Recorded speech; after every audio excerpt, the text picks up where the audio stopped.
Okay, so I just want to talk a little bit about divine law. So, divine law is basically in the Bible when Jesus says, love God and trust God with all your heart and soul, and love your neighbor as yourself. This kind of also ties into pray when he says that you must pray in all that you do, in my opinion. So, divine law is basically a very advanced concept where you no longer look at the thing from the perspective of yourself, but you look at it from the other person looking at yourself. So you're changing the perspective. Instead of approaching the person as them, you're approaching them as your own self, as if you are approaching yourself. So it changes the whole dynamic of how you perceive yourself when you start doing this type of work and changing the perspective from where you're viewing things at. Also, to be able to do this, it's you have to look at every single action that you take and you have to do it with intention.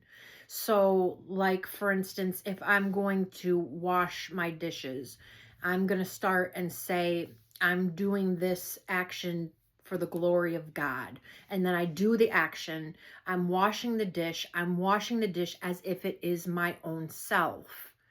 And I'm doing it with the intention that I'm to glorify God in this action.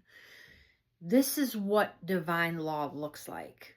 It's glorifying God in the actions that you do daily, and also the interactions that you have with other people. So, like, if you're moving from intention to intention, you're always in the now. You're not in the past or in the future. So this is how you are able to hold this type of a perspective, or move through life with this type of thought process. Every step, every breath, every action that you do, you're doing this action to glorify God. So you're doing it in your best, very best ability, and with your heart open and with kindness.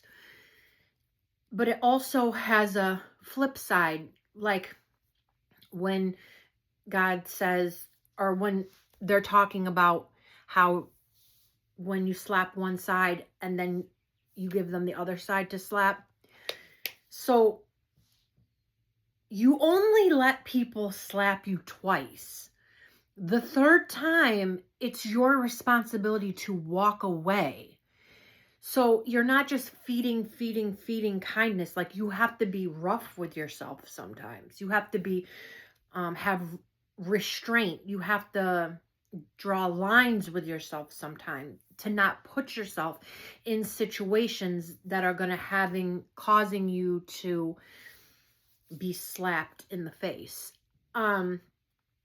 Also, divine law, it has a aspect to it where you're really only supposed to communicate the message to the understanding of the person that it's being communicated to. So, like, don't throw your pearls to swine. That's all in divine law as like parts of it. Um it's our responsibility to take control of our lives and the things that are affecting us, and figure out why these things keep happening, why these things keep coming into our lives and showing up time after time with different faces. This is where the discernment comes in. This is where you have to recognize the patterns. You have to look at yourself. You have to figure out, what am I doing to attract these types of things coming to me? Or what am I doing that is not attracting these things that I want into my life?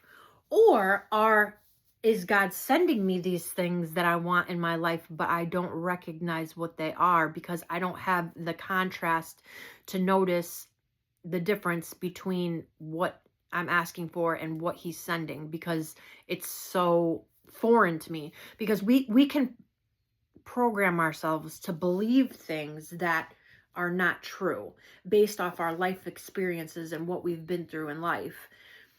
So divine law is really a big part of my life and how I live and how I approach people and situations. And it's like the number one thing. Like in the Bible, like this is like this is the whole thing right here. Divine law. Once you figure out divine law and you start living by divine law, your life is going to change drastically.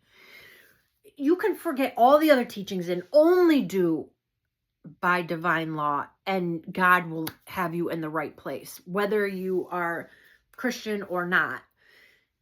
If you're following these principles from where you're taking your perspective and shifting it to different objects, kind of like when Jesus is standing in the middle and they're telling the story, Mark, Matthew, Paul, whatever, they're all telling the same story, but they're looking at it from different perspectives. That's the way divine law works. You need to look at it from Peter, Paul, Mark, Matthew, every different direction. You have to perceive the situation at hand.